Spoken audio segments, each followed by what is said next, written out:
Hello, you guys. It's been a while since I've done a self-care Sunday, so I just wanted to pipe in and talk about something that's been heavy on my mind for about the last couple of months, actually.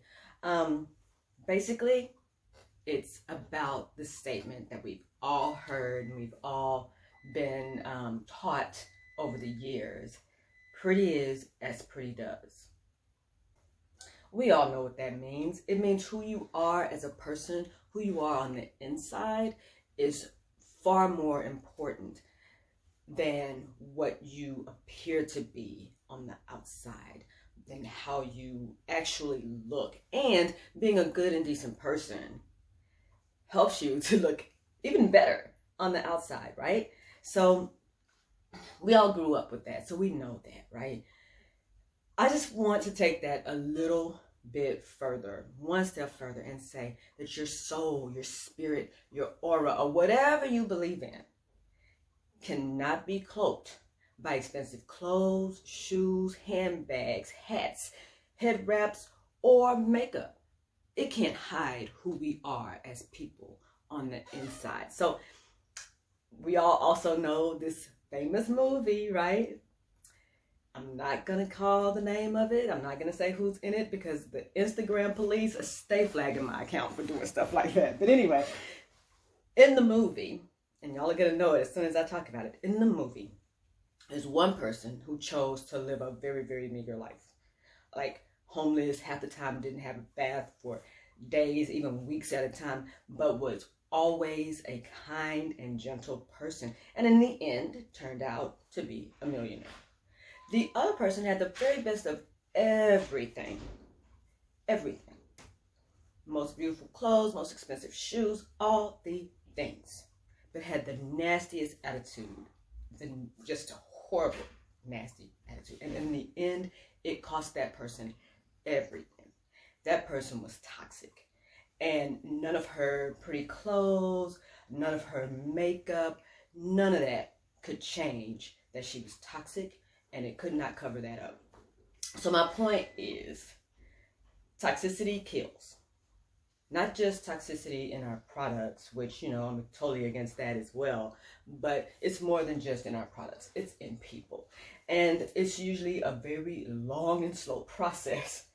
But toxicity kills. If you realize that a person or a product is toxic, if you realize it early, yes, you can stop it. But how do we do that? And what makes us put up with toxic people in the first place? In my opinion, and I can only speak from my own experience and the experience of people that are close to me that I know and love, know really well and love, two things. Self-esteem, know all about that, and loyalty. So self-esteem, that's one I know very, very well. It's more than just, how we feel about ourselves on the outside. Like sometimes we can think we look absolutely amazing. We can know that we dress to the nines. We're all of this and all of that. But there's something deeper down that says I have to put up with someone who treats me horribly. I have to put up with someone who is not good for me, ultimately. And, who's to say where the self-esteem issue comes from? Like for me, it wasn't like a lot of people talk about, especially Black women, talk about, self-esteem issues from a standpoint of European standards of beauty and not being able to meet that. For me, it was the opposite.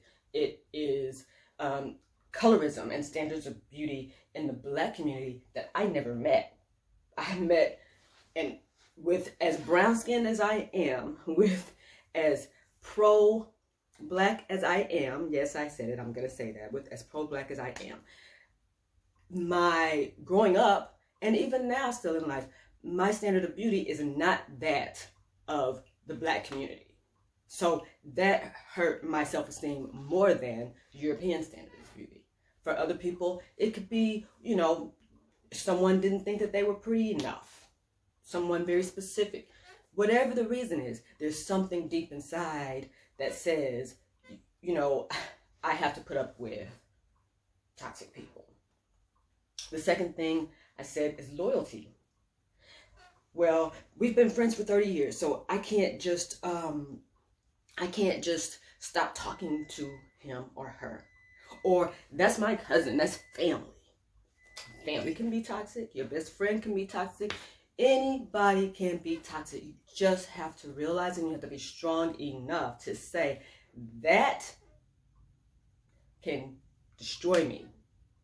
The stress of dealing with toxicity for me is not good. And so in this phase of my life, I am encouraged by not having to put up with that. And I want to encourage you guys to recognize when you have toxic people in your life, and to recognize that you don't have to deal with it. You can help them to try to do better, but they've got to want to do better. And if they don't, know that you don't have to put up with that. So that's been really, really heavy, weighing on me since my birthday in January, because I entered a different phase of my life and realized, you know, if I want to be good, if I want to feel well and, you know, not have my skin break out constantly, or, you know, not lose 5-10 pounds when I don't have 5-10 pounds to give, or even gain 10-15 pounds. If I don't want that, I have to recognize these things in my life and let them go, and nurture my soul, my spirit, my aura, and be the best me that I can be. And that's what I hope for you guys as well. So that's it. A really quick, short self-care Sunday today, but I hope you got something out of it. And, you know, I hope you guys are living your very best life in 2021. All right, you guys, till next time. Bye.